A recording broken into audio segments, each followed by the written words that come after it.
निसर्गाचे इतके भीषण संकट असते याची प्रचिती नेपाळ देशातील असंख्य गावांनी अनुभवली.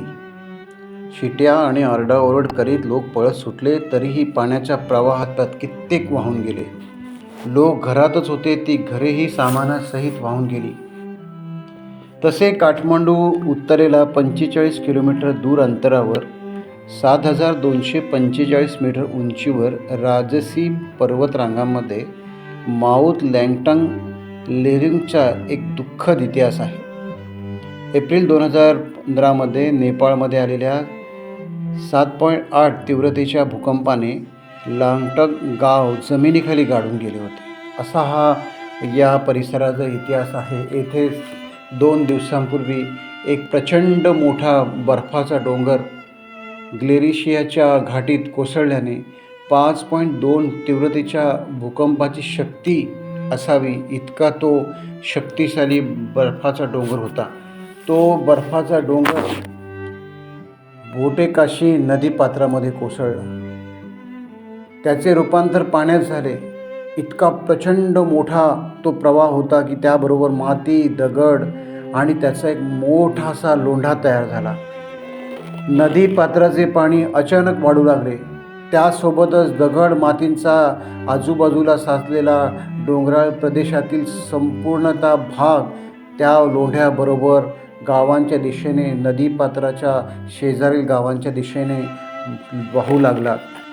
प्रचंड मोठी ताकद निर्माण झाली पाण्याची आणि बघता बघता तो अनेक गावांना भेदत निघून गेला. अनेक ठिकाणी बांधलेल्या नदीवर धरणांनाही त्यांनी अटकाव करण्याचा प्रयत्न केला. मात्र थेट दऱ्याखोऱ्यात गाव वस्त्यांना छेदत हा पाण्याचा लोंढा निघून गेला. यात हजारो नेपाळी प्रभावित झाले. पर्यटकांना देखील धक्का बसला. अनेक पर्यटक आजही बेपत्ता आहेत. 30,000 पेक्षा अधिक लोक या नैसर्गिक संकटाने नेपाळमध्ये प्रभावित झाले आहेत. आत्ताच हाती आलेल्या आकड्यानुसार नेपाळमध्ये या नैसर्गिक संकटात 475 जणांचा मृत्यू झाला आहे. लोक पळत सुटले होते, पण पाण्याने त्यांना शेवटी गाठलेच. अशी दुःखद घटना नेपाळ देशाने अनुभवली आहे.